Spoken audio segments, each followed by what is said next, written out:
The marble steps of judgment. The iron chains bit into Prince Demon Ashford's wrists as guards dragged him up the courthouse steps, each footfall echoing like a death knell through the Capitol Square.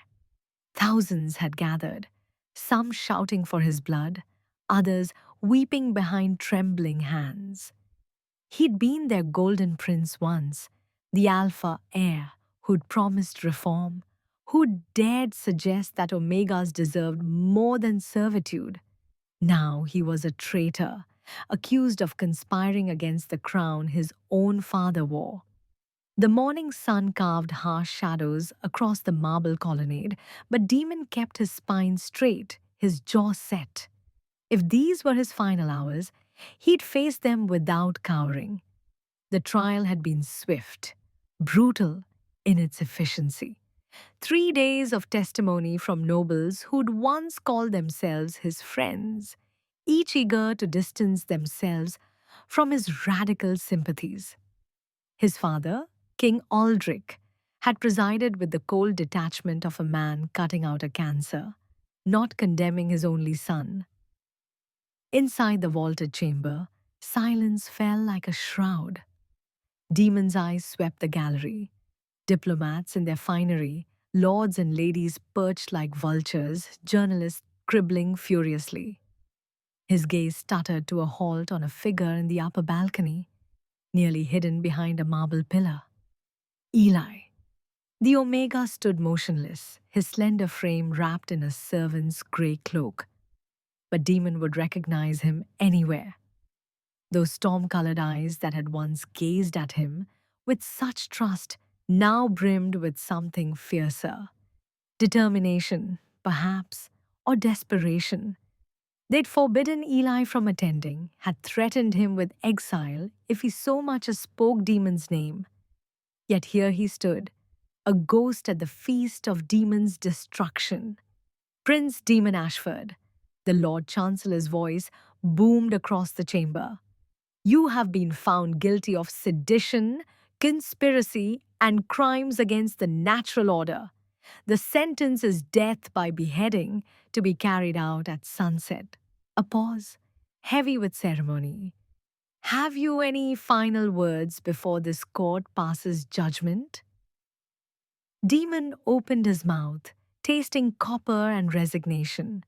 He'd prepared a speech about justice, about the future he'd hoped to build. But the words dissolved on his tongue as a movement flickered in his peripheral vision. Eli was descending the gallery stairs. Every head turned. Whispers erupted like wildfire. An Omega interrupting a royal sentencing. It was unthinkable, punishable by imprisonment, or worse. Guards moved to intercept him. But Eli's voice cut through the chaos, clear as a bell, strong as steel forged in flame. My lords and ladies of the court, he said, each word precisely enunciated, despite the tremor in his hands.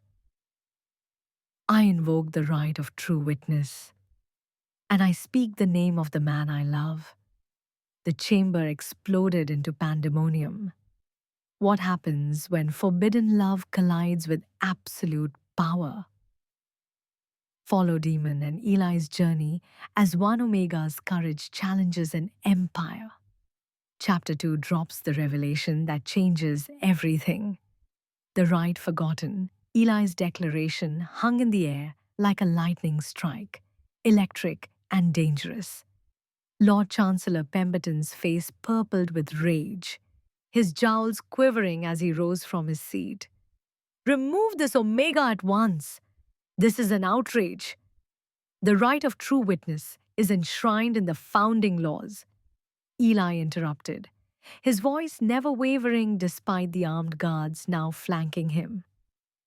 Any citizen may invoke it in capital cases. You cannot deny me without breaking the oath of your office, my lord.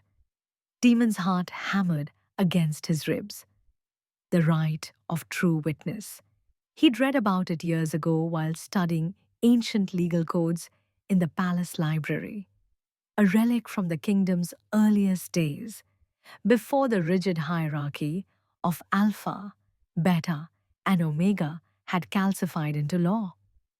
It allowed anyone, regardless of station, to testify if they possessed knowledge that might alter a death sentence.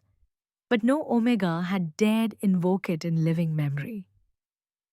King Aldrich leaned forward on his throne, eyes narrowed to slits. You claim to possess evidence relevant to this trial, Omega? I do, Your Majesty. Eli bowed, the gesture somehow managing to convey respect without submission. Evidence that Prince Demon's actions were not sedition, but salvation. The king's laugh was sharp and bitter. Bold words from a servant. Tell me, what is your name? Eli Thorne, Your Majesty. I served in the palace archives. Recognition flickered across several faces in the gallery. Demon remembered their first meeting 3 years ago, when he'd stumbled into the archives searching for historical precedents for his reform proposals.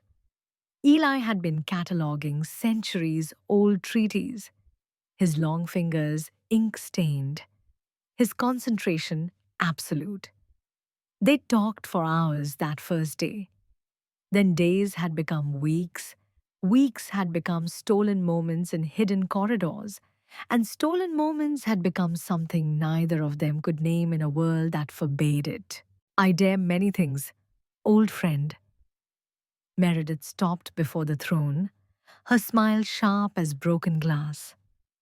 Especially when I possess documents that prove Prince Demon was indeed operating as an intelligence asset.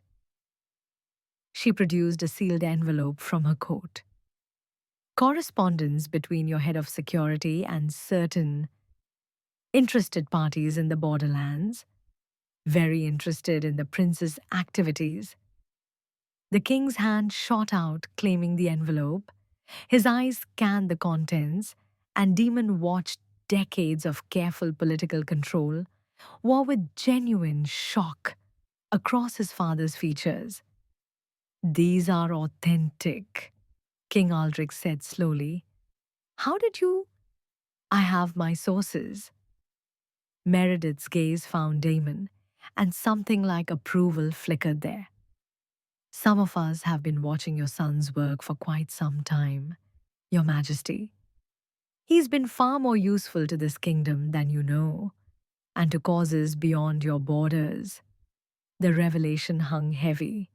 Demon's reforms hadn't just been idealistic dreams.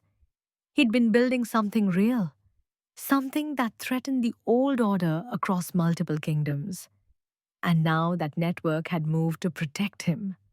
King Aldrich looked at his son with new eyes, calculation replacing condemnation. It seems, he said carefully, that I have much to learn about my heir's activities. Demon felt Eli's gaze from across the room, saw the question there. What have you really been doing? The answer, Demon realized, might save them both, or condemn them in ways far more complex than simple execution. The web beneath the throne, the palace quarters they'd assigned Demon, were gilded cages. Silk sheets and silver candlesticks couldn't disguise the guards posted outside his door or the locked windows overlooking the rose garden. He paced the Persian carpet, mind racing through implications. Meredith's arrival had been too perfectly timed, her evidence too conveniently authentic, which meant someone had been orchestrating this rescue long before Eli had stepped forward. A soft knock interrupted his thoughts. 3 quick raps, then 2 slow. Recognition jolted through him. He crossed to the door, finding it ajar despite the guards. In slipped a figure in servant's garb, hood drawn low. You shouldn't be here, Demon breathed, even as relief flooded through him. Eli pushed back the hood, revealing eyes red-rimmed from crying but blazing with determination. They're distracted with Lady Meredith's testimony. We have minutes, maybe less. He grabbed Demon's hands, his touch sending familiar electricity up Demon's arms. Tell me the truth. All of it. Demon wanted to kiss him, to apologize for the danger he'd brought down on them both. Instead, he told the story he'd hidden for 2 years. The resistance isn't what the crown thinks. It's not about overthrowing the monarchy, it's about building alternative power structures, trade networks that employ omegas as equals, underground education systems, safe houses along every border. He squeezed Eli's hands. I've been funneling royal resources to them for 18 months. Gold, information, protection. That's why your father's security chief has records. Understanding dawned in Eli's expression. You had to leave a trail he could follow, or the transfers would look suspicious. Exactly.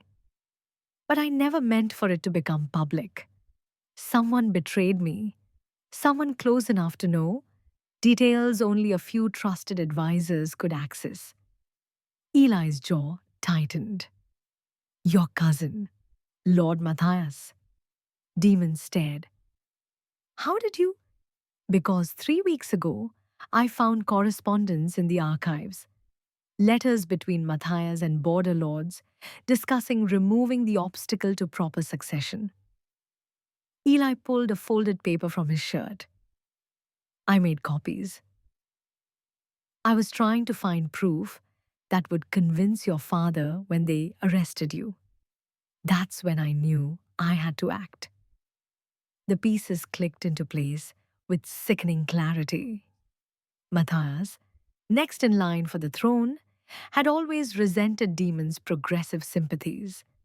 By exposing Demon's work with the resistance, but framing it as pure treason, Matthias had tried to engineer both Demon's execution and his own ascension, while appearing loyal throughout. He's still out there, Demon said, planning his next move, which is why Meredith's evidence won't be enough. Eli's voice dropped to barely a whisper. Your father is willing to believe you were spying because it saves face. But he'll never accept that you were actually helping the resistance. The moment he realizes the truth, you're dead. And so is everything you built. Then what do we do? Eli's expression turned fierce. Beautiful. Terrifying. We finish what you started. Tonight. There's a council meeting in 2 hours. All the nobles who condemned you, plus Matthias, thinking they're gathering to discuss your exoneration. Lady Meredith has a plan to expose Matthias's real conspiracy, but she needs us both there. The archives, King Aldrich mused. And what could a bookkeeper possibly know of treason? Eli reached into his cloak, and a dozen swords hissed from their scabbards. He froze, slowly withdrawing a leather-bound journal. This is Prince Demon's personal correspondence from the past 2 years. In it, you'll find detailed records of the conspiracy he allegedly joined. Demon's blood turned to ice. That journal contained everything. His meetings with the resistance, his plans to gradually dismantle the oppressive caste laws, his dreams of a kingdom where an Omega's worth wasn't measured by their ability to submit and breed. If the court read it, there would be no doubt of his guilt. Unless Eli had something else planned. Pemberton snatched the journal, flipping through pages with greedy eyes.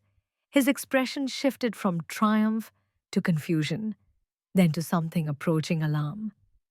These entries show that Prince Demon infiltrated the resistance at your Majesty's request, Eli said, his words dropping like bombs. He was acting as a royal spy. The lie was audacious, perfect, and completely unverifiable. Demon's father sat frozen on his throne, calculating. If he confirmed the lie, he saved his son but admitted to sanctioning contact with traitors. If he denied it, he condemned Demon, but risked looking ignorant of his own intelligence operations. The king's eyes locked with Eli's, and something passed between them, a challenge, a dare. Is this true, Diamond? His father's voice was dangerously soft. Demon understood the precipice they stood upon. One word, and Eli's desperate gambit might work, or they could both burn. He met Eli's gaze across the chamber and saw everything they'd never been allowed to say aloud shining in those storm gray eyes. The price of mercy. The silence stretched like a blade being slowly drawn across skin. Demon felt every eye in the chamber boring into him, waiting for confirmation or denial of Eli's audacious claim. His father's face remained an unreadable mask, but Damon knew the king well enough to recognize the fury banked behind those cold eyes. Fury not at the accusation, but at being cornered in his own court. Yes, Demon said finally, the lie tasting like ash and salvation. I was following father's direct orders. Everything I did was to expose the resistance from within. The chamber erupted. Nobles shouted over one another, some demanding proof, others calling for Eli's arrest for forgery. But through the chaos, Demon watched a subtle shift in his father's expression, the barest relaxation of tension around his eyes. The king was going to accept the lie. He had to, because the alternative was admitting he'd condemned his heir without due investigation. Silence! King Aldrich's voice cracked like thunder. The room obeyed instantly. He rose from his throne, descending the steps with measured precision. When he reached Demon, their eyes met, and Demon saw the warning there. This isn't over. You've bought time, nothing more. It appears, the king said, his voice carrying to every corner of the chamber, that there has been a grave misunderstanding. Lord Chancellor, what is the protocol when new evidence emerges in capital proceedings? Pemberton looked like it swallowed a wasp. The sentence must be suspended pending investigation, Your Majesty. Standard procedure requires. Then see it done? The king turned to Eli, who stood trembling but upright between two guards. This Omega has invoked an ancient right and provided testimony that may exonerate the prince. However, such serious claims require verification. His smile was razor thin. Eli Thorne, you will be held in protective custody until the truth can be established. If your testimony proves false, you'll face charges of perjury and contempt, crimes punishable by death. Eli's face went pale, but he bowed. I understand, Your Majesty. Take them both to separate quarters in the palace, the king commanded. No visitors, no communication. We'll reconvene when I have answers. As guards moved to unlock Demon's chains, a commotion erupted at the chamber entrance. The crowd parted reluctantly, revealing a woman in traveling clothes, her dark hair braided with silver thread, her bearing unmistakably noble, despite the dust of hard roads clinging to her cloak. Your Majesty, she called out, striding forward with the confidence of someone who'd never learned to fear kings. I believe I can provide the verification you seek. Demon's breath caught. He knew that face, though he hadn't seen it in 5 years. Not since she'd been banished from court for speaking too freely about Omega rights. Lady Meredith Crane, his father said, surprise cracking through his composure. You dare return to this kingdom after your exile? You don't, Meredith said bluntly. Tonight, Matthias plans to present evidence that demon has been conspiring with foreign powers to destabilize the throne. He's paid off half the council, has soldiers loyal to him positioned throughout the palace. He means to force your abdication or your death before sunrise. The king's hands stilled on his glass. You're certain? Completely? Which is why we're going to let him try. In the council chamber, Eli adjusted his guard uniform and fought to control his breathing. He'd been terrified many times in his life when soldiers had raided his village looking for Omega conscripts, when he'd realized his feelings for Demon could get them both killed. But this was different. This was walking into the den of predators wearing sheep's clothing, trusting that allies he'd never met would protect him. A hand touched his shoulder. He spun, nearly drawing his blade before recognizing the woman behind him. She wore a council member's robes, but her scent was pure Omega beneath the masking perfume. Easy, she murmured. I'm Vera. Meredith sent word you'd need support. She pressed a small earpiece into his palm. Communication device? You'll hear everything from the king's study and can relay to us. How many of you are there? In the palace? 15. In the council chamber tonight? 4. Counting us. Vera's smile turned predatory. Enough to ensure the right people hear the right confessions. The nobles think they're gathering to rubber stamp Demon's exoneration. Matthias thinks he's springing his trap. Neither knows we've set a bigger one. The council members began filtering in, lords and ladies in their finery, faces arranged in expressions of concern or calculation. Eli recognized many from the trial, remembered which had called for Demon's blood most enthusiastically. His hands curled into fists.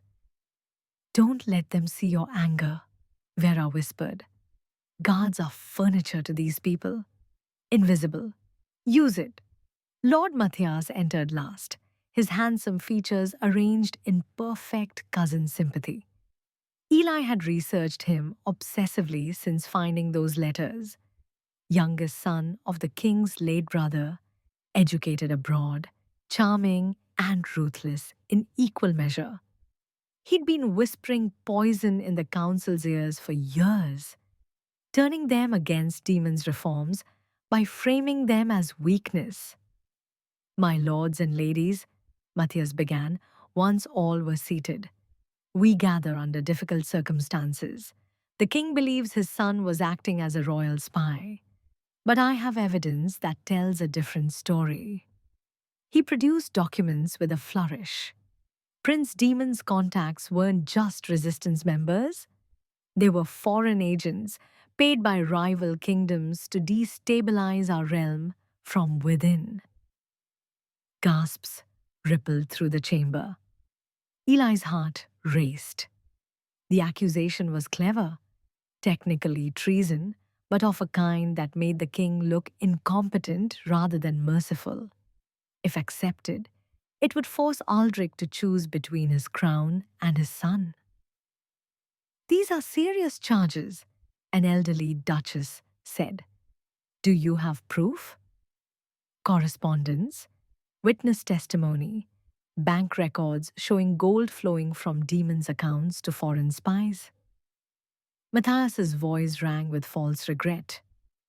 I take no pleasure in exposing this. But as heir apparent, the study doors crashed open. King Aldrich strode in, Demon and Meredith flanking him like avenging angels.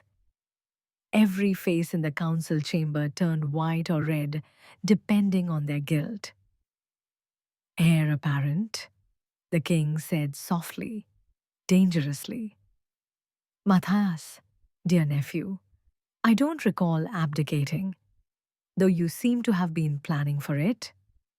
Eli caught Demon's eye across the room. Demon's hand moved to his pocket. The signal. Eli activated his own device, felt it hum to life. Across the kingdom, People were about to hear everything. The trap within a trap within a trap was sprung, the kingdom reborn. Matthias's composure cracked for just a heartbeat, long enough for Demon to see the calculation behind his cousin's eyes, the frantic search for an exit strategy. But the younger man recovered quickly, spreading his hands in a gesture of innocent confusion. Uncle, I don't understand this hostility. I'm merely presenting evidence that came to my attention. Evidence you fabricated? Meredith interrupted, stepping forward. Or rather, had fabricated by your contact in the Serene court? We've arrested him, by the way, very eager to talk once he realized he wouldn't be receiving payment. The color drained from Matthias's face. Around the table, council members shifted uncomfortably, some clearly complicit, others beginning to understand they'd been played. They'll never allow me to attend, and you're supposed to be in custody, which is why we're not asking permission. Eli produced 2 sets of palace guard uniforms from beneath his cloak. Meredith's network includes more palace staff than you'd believe. We have allies, Demon. We've always had allies. You just couldn't see them because you were trying to protect everyone by working alone. Demon cupped Eli's face, thumb brushing across his cheekbone. If we do this and fail, they won't just execute us. They'll make examples of us. I know. Eli leaned into the touch, eyes falling closed for a heartbeat. But I've spent 3 years watching you fight for people like me. For a world where what we feel for each other isn't a crime. His eyes opened, storm gray steel. I'm not losing you to fear. Not when we're this close. The door handle rattled, guards returning. Demon and Eli moved in perfect synchronization, learned from 100 stolen meetings. Eli dove behind the heavy curtains as Demon positioned himself by the window, feigning contemplation. Your Highness, a guard called. Lady Meredith requests your presence in the king's study. Demon's heart hammered, but his voice remained steady. Tell her I'll be there shortly. After the door closed, Eli emerged. That's our opening. Get to the study, keep them focused on you. I'll infiltrate the council chamber and signal when everything's ready. Eli, I love you. The words came fierce and fast, the first time either of them had dared speak them aloud. Whatever happens tonight, you need to know that. You need to know someone saw you, really saw you, and loved what they found. Demon kissed him then, pouring 2 years of longing and terror and desperate hope into the press of lips, the tangle of breath. When they broke apart, both were shaking. I love you, Demon whispered against Eli's temple. Now, let's go save a kingdom. They changed into the guard uniforms, adjusted swords they might actually have to use, and opened the door to a conspiracy that had been waiting for them to finally step into the light. The Council of Knives. The palace corridors thrummed with tension as Demon moved through them, guard's helmet obscuring his face.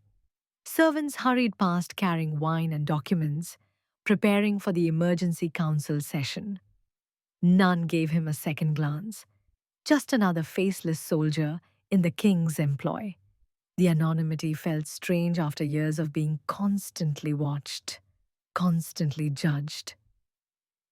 He found Lady Meredith in an alcove near the king's study, her expression carved from determination. You're late, she murmured. Your Omega is already in position. He's not mine, Demon said automatically, then caught himself. Or rather, he's his own person. We belong to each other. Meredith's smile softened with approval. Good answer. The world we're building has no room for possession. She handed him a small device, brass and crystal, no larger than a pocket watch. When I give the signal, activate this. It's a recording mechanism. Everything said in the council chamber will be preserved, transmitted to 30 safe houses across the kingdom simultaneously. Once truth is broadcast, it can't be buried. How long has this network existed?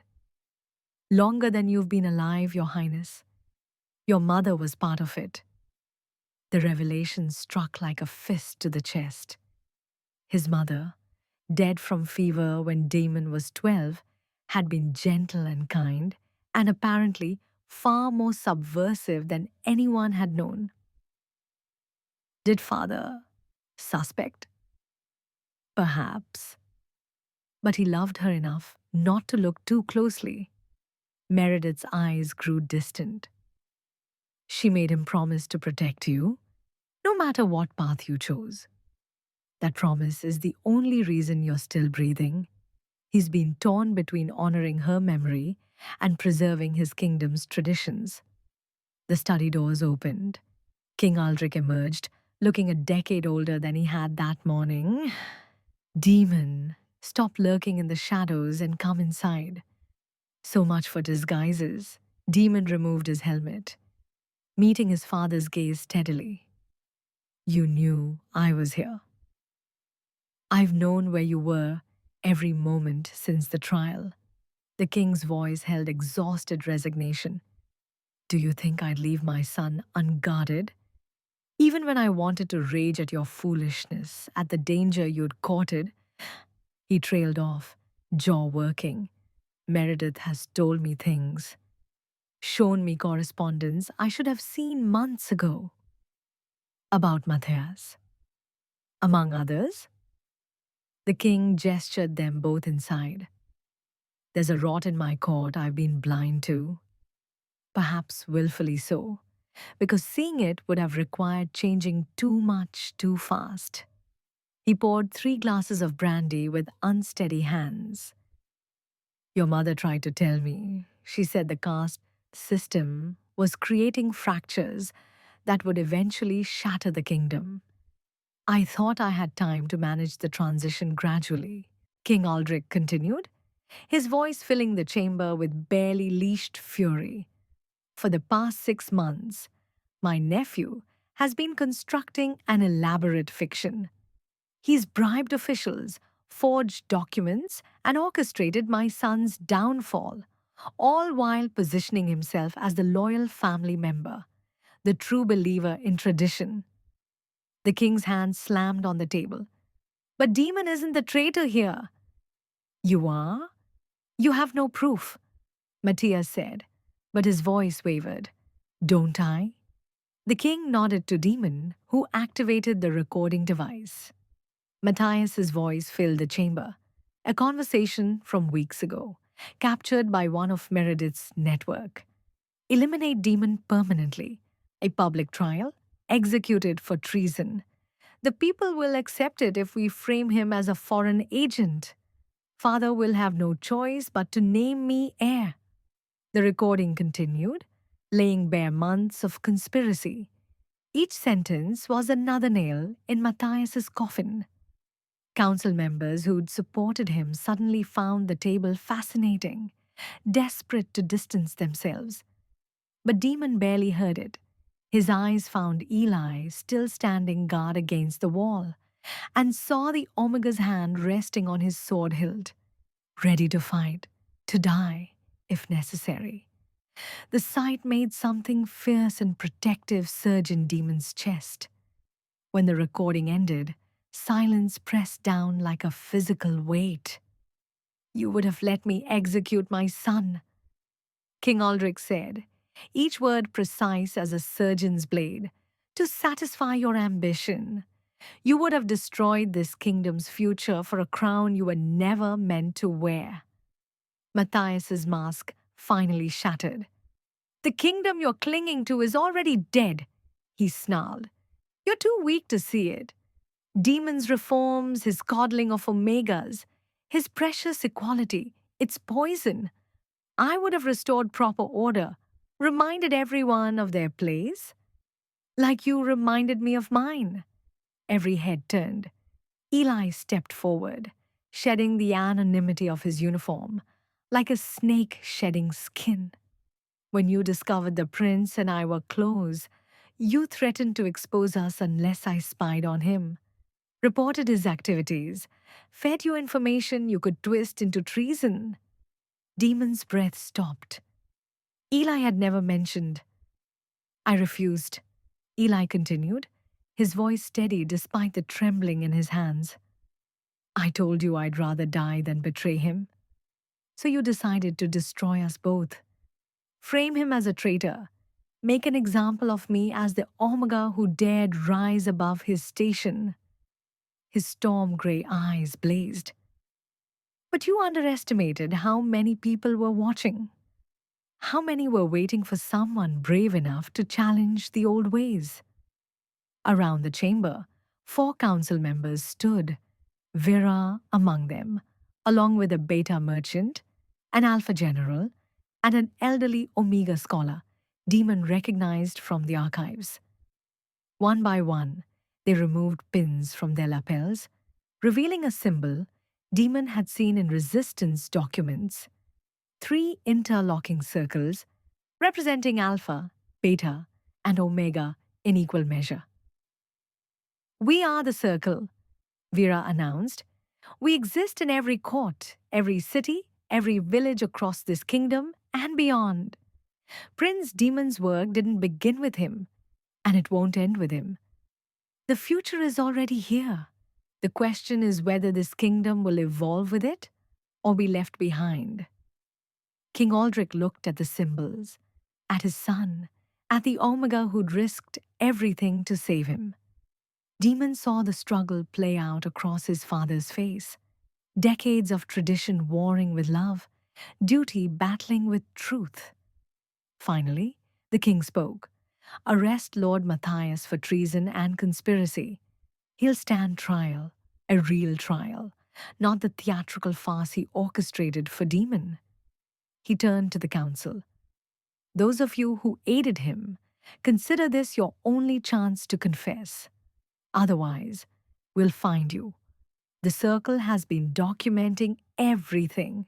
Chaos erupted as several council members scrambled to pledge loyalty or beg mercy. Guards moved to secure Matthias, who struggled and spat curses until they dragged him from the chamber. Through it all, Demon moved toward Eli. The crowd parted instinctively, recognizing something larger than the politics or power playing out. When they stood face to face, the council chamber, the guards, the entire kingdom seemed to fade away. You spied on me? Demon asked softly. He asked me to. I refused. Eli's jaws set stubbornly. I would never.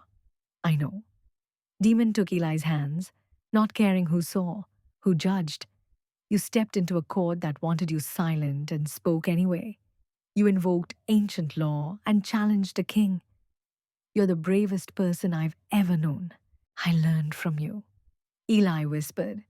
You showed me that one person standing up could make a difference. That love could be an act of revolution. King Aldrich's voice cut through the moment. Demon, Eli Thorne, approach. They moved together, hands still linked, and knelt before the throne. Demon expected condemnation, some final barrier his father couldn't cross. Instead, the king descended the steps until he stood before them. My son, you've built something extraordinary while I was too blind to see it. And you, he turned to Eli, have shown courage I couldn't have imagined from someone your station gave no power to exercise. He paused, warring with himself one final time before speaking. I'm issuing a royal decree, effective immediately. The caste restrictions are abolished. All citizens, regardless of designation, will have equal rights under law. Gasps echoed through the chamber. Demon's hand tightened on Eli's, afraid to believe. It won't be easy, the king continued. Half the kingdom will resist. We'll face pushback from other realms. But my son was right. Change delayed is justice denied. And I've denied my people justice long enough. He placed a hand on Damon's shoulder, then on Eli's. The kingdom needs a new example, a prince who refused to let tradition dictate his heart, and an Omega who refused to let fear silence his voice. His eyes glistened. You have my blessing, both of you. 3 months later, Demon stood on the palace balcony watching the sun set over a capital transformed. Markets that had once been segregated by designation now bustled with mixed crowds. Schools admitted students regardless of caste. The circle had emerged from the shadows, working openly to implement reforms across every level of society. Arms wrapped around him from behind. Eli rested his chin on Demon's shoulder, fitting against him like he'd been designed for exactly this place. The delegation from Serene is impressed, Eli murmured. 3 other kingdoms are considering similar reforms. Because of you, Demon said, turning in his embrace. You standing up in that courtroom. It gave people hope. Permission to imagine something different. We gave them hope, Eli corrected. Together. They kissed as the sun painted the sky gold and crimson. Two people who'd dared to love in a world that had forbidden it, who'd helped change that world because neither could imagine living in it any other way. Below them, the kingdom stirred with new life, and in the palace behind them, King Aldrich signed another decree, smile playing at his lips as he imagined his wife watching from wherever souls go when they leave this world. You were right, he thought. As always, the future had arrived, and it looked like hope wearing storm gray eyes and a revolutionary's heart, standing beside a prince who'd learned that the truest courage was loving without apology in a world desperate to make you ashamed. Thank you for joining Demon and Eli's journey from condemned prince and forbidden love to architects of revolution. Their story proves that the most powerful force for change isn't politics or power. It's the courage to love authentically in a world that demands you hide. What will you dare to stand up for? Share your thoughts in the comments, and remember, every great change begins with someone refusing to stay silent. Tenta novamente.